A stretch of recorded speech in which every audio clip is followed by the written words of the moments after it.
बड़ी साहब, जिस तरह आप कह रहे थे ना कि मरीम साहबा की आज जो टोन थी खासी एग्रेसिव थी, ज़रा सुनाते हैं आपको, सुनाएं जी।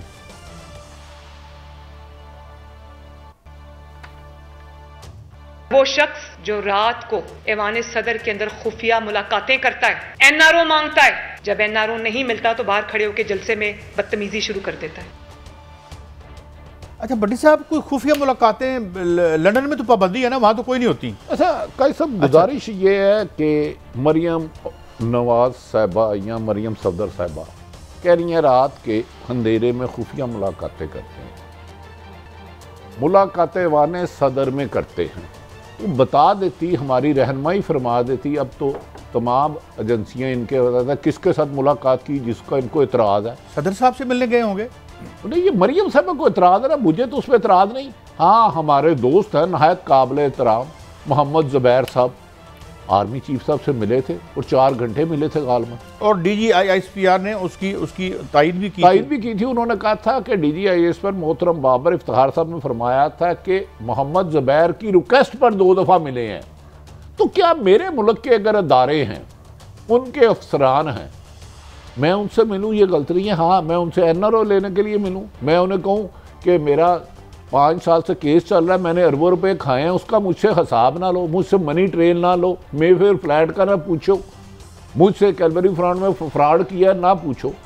लेकिन आज मेरे ख्याल में इमरान खान के साथ साथ कोई और भी निशाना था जिससे ये नाराज़ हैं। वो कई सब आप मुझे मेरी रहनुमाई करें ना, किससे नाराज? ये खुद का हमला किया उन्होंने अपनी जमात पर। यार कादी साहब नहीं, देखिए कादी साहब, सिर्फ मैं 1 मिनट जरा अपनी मैं सवाल लोगों के समय लेकर क्लियर कर दूं। उनके चचा वज़ीर आज़म पाकिस्तान के, वो कहते हैं मैं अपनी हुकूमत से मुतमिन नहीं, और वो क्या कहती हैं, मेरी ख्वाहिश क्या है कि इमरान खान को अंदर करो। यार ये क्या मजाक है? ये पाकिस्तान में कोई हुकूमत है क्या है? फिर मुझे आप ना मुझे आपने वो पुरानी बात दोहराने पे मजबूर कर दिया ना बड़ी साहब, कि वो जो था ना, जो मैं कहा करता था कि वो अदाकार नन्ना से कहा था आज खबरें पढ़ दें, न्यूज़ कास्टर नहीं आया, उन्होंने कहा पढ़ते देंगे पर मनेगा कोई नहीं। वो मनते नहीं किसी वज़ीर आज़म, उन्होंने यकीन नहीं आता पे किसी वज़ीर आज़म। और दूसरी बात जो वो अटैक कर रही हैं, ये बिल्कुल ऐसे है कि खुदा न खास्ता मैं या कोई और आदमी कुछ बिसाखियों पर खड़ा हो और उन बिसाखियों पर अटैक कर दे, और कमाल हो उनकी।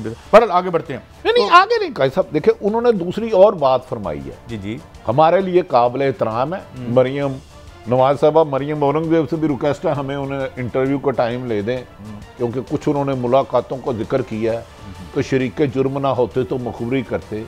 मुझे 9 अप्रैल से कुछ मुलाकातों का जरा सुना दूं, कुछ साथ साथ ना बात चलती रहे, जरा सुनिएगा और उन्होंने क्या कहा है। मरीम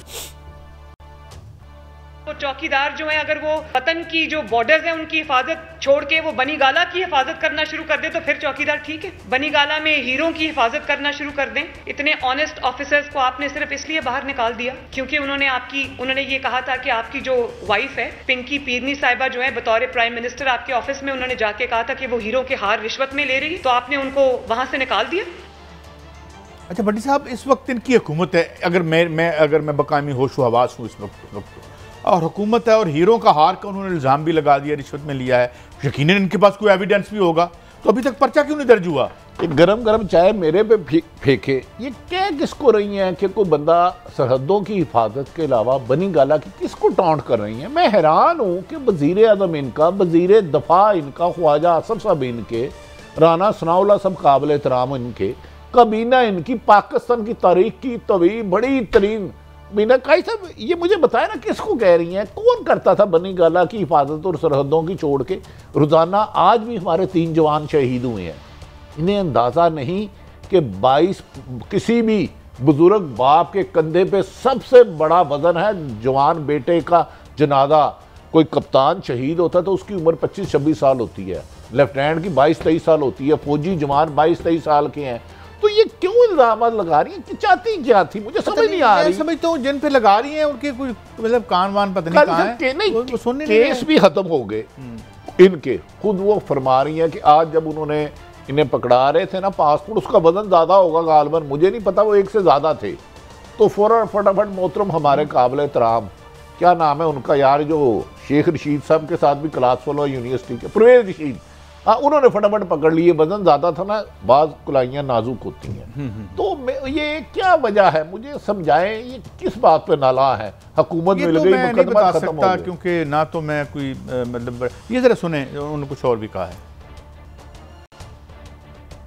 बार बार न्यूट्रल से फरियादें कर रहे हैं, क्यों बार बार उनको मजबूर कर रहे हैं कि वो अपने हल्फ से पीछे हटें और आके आपकी मदद करें? मेरी आंख बन जाएं, मेरे नाक बन जाएं, मेरे हाथ बन जाएं, जो वोट ऑफ कॉन्फिडेंस आपको लेके देते, जो आपके मेंबर्स को मजबूर करते कि वो इमरान को ही वोट दें। जब सेनेट में इलेक्शन हो या कहीं और भी इलेक्शन हो या वोटिंग हो, वो पकड़ पकड़ के आपके मेंबर्स को और मुखालिफिन के ओपोनेंट्स को लेकर आए और कहें कि वोट डालो जबरदस्ती।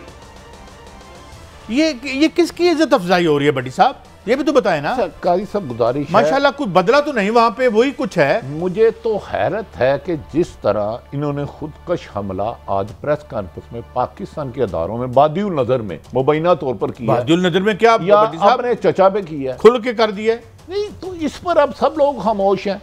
ये खुद बता दें कि अब 9 अप्रैल को क्या अमेरिका साइफर नहीं आया था? MQM इनको किसने मिला के दी? बाप पार्टी इनको किसने मिला के दी? ये भी रहनुमाई फरमा देती। नवाज शरीफ बैरून मुल्क कैसे गए? इसाक डार से पहले लंदन प्लान और अमेरिका प्लान में क्या क्या शिकायतें हुई? जो नैप, जो अदालत इन पे एक और बात है, जुबैर साहब जो इनके बिहाफ पे तरला करने गए थे, वो क्या था? अच्छा, मुझे नहीं पता, वैसे इनकी भी 2-4 मुलाकातें हुई हैं, मुझे नहीं कुछ पता। अच्छा, नहीं तो आपको तो पता ही कुछ नहीं है ना, आपको बिल्कुल कुछ नहीं पता। ओ, मैं मुलाकातों के हाल बताऊं, कितनी देर खड़े रहे। साहब मैं एक चीज कोट करना चाहता हूं, DGISPR ने कहा कि जब ये आए जुबैर साहब तो इन्होंने इनके केसेस जो है उनके बारे में हमसे बात की। चीफ हमारी जो मस्करी की आदत है, उन्होंने कहा भाई इसका फैसला अदालत करेगी और पार्लिमान फैसला करेगी कौन है। तो ये क्या करने गए थे वहां पे? नहीं देखिए, ये चीफ जस्टिस साहब के पास गए थे।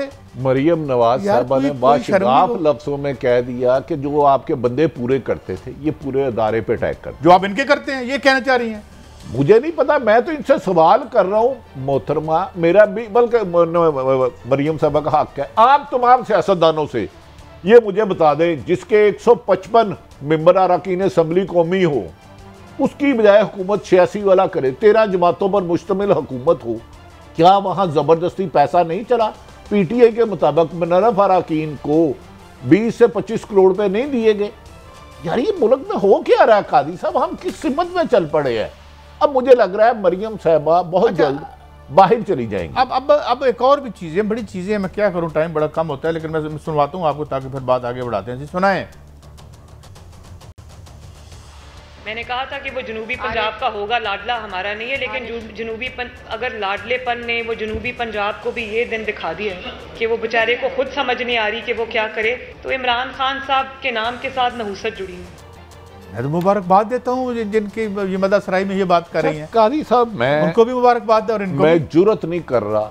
उन्होंने कहा नहुसत और बेचारा, जिसके बारे में बादिउल नजर मैं जिसने पंजाब पूरे में से नीचे से रग निकाल रही, इनकी जमानतें जब्त करा दी, कराने की पोजीशन में आ गया, वो बेचारा है। नहीं, बकौल इनके के बेचारा, हट्टी बंद करा दी जिसने। तो क्या ये किसी अदारे के बारे में अगर बात है तो इससे ज्यादा कोई तजलील होगी?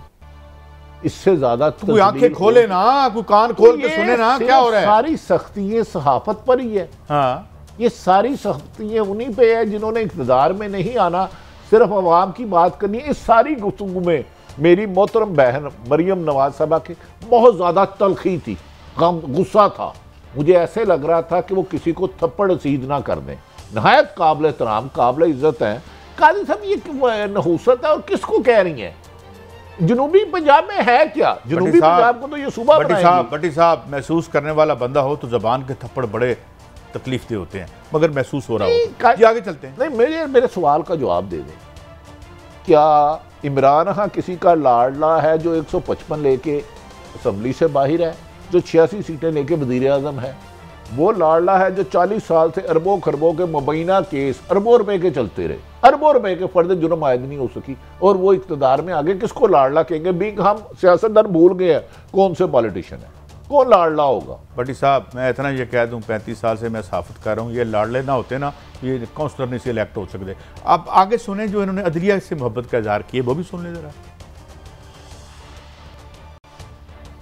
जज जेबा साहिबा की जो तौहीन हुई है उसकी कभी माफी देने से पहले जज जेबा साहिबा से पूछा कि इसको माफी मिलनी चाहिए या नहीं मिलनी चाहिए? क्या आपको अंदाजा है कि ऐसे शख्स को जब माफी मिलती है तो आप किस चीज को फरोग दे रहे हैं पाकिस्तान में? फिर अब किसके मुंह पे फिल्टर लगा होगा? कोई भी जलसे में खड़ा होकर उठ के किसी खातून को गाली दे, डराए, धमकाए, झूठा इल्जाम लगाए, बुली करे और उसके बाद जाके माफी मांग आएगा, फिर सबको माफी देनी पड़ेगी। अच्छा भट्टी साहब, एक बात बताएं कि ये जो बेंच फिक्सिंग का इल्जाम है, ये नोबेल प्राइज दिया था इन्होंने सुप्रीम कोर्ट को। ये किसको कह रही थी कि इन्होंने अदलिया ने इमरान खान को एनआरओ दिया? हाँ, मतलब है ना, देखें Look who is talking। देखें कि जो अभी पासपोर्ट लेके आई हैं, जिनका नैब के, जिनका डीजी FIA साहब का और ISR और ब्रिगेडियर MI और दीगर अफसरान ने तहकीकात में इन्हें मुल्ज़म डिक्लेयर किया। काजी साहब, ये रविश बहुत खौफनाक जा रही है। अच्छा, सुप्रीम कोर्ट पे हमला करना ज़्यादा संगीन जुर्म है कि किसी जलसे में खड़े होकर कहना कि मैं कानूनी कार्रवाई करूंगा? वैसे मुझे रहनुमाई फरमाएं। मैं तो आपको ये रहनुमाई फरमा रहा हूँ कि लाडला जो भी लाडले हैं, तारीफ भी देख रही है, लोग भी देख रहे हैं, लेकिन जिनका उन्होंने आज कर दिया ना, उन्हें भी सोचना चाहिए। देखें, आप जो है, जब आप रियासत में कानून की सेमलेस ख़त्म कर देंगे, आपके प्राइम मिनिस्टर के जहाज में यहाँ से एक मुलजिम भागेगा और एक मफरूर वापस आएगा, ये उनको भी सोचना चाहिए। नहीं काजी साहब, ये पल्ले की रह गया ਤੁਹਾਡੇ? काजी साहब, हम तो कमज़ोर आदमी हैं, अल्लाह जानता है। उस अदारे को सोचना चाहिए जिनके बारे में जितनी तलखी मोहतरमा के चेहरे पे, जितना गम, गुस्सा, इंतकाम था। मुझे खौफ आ रहा है कि मोहतरमा अगर इनकी खानदान की ख्वाहिश है कि वज़ीर आज़म बन जाए तो ये उन अदारों का क्या होगा? अल्लाह उन पे उनकी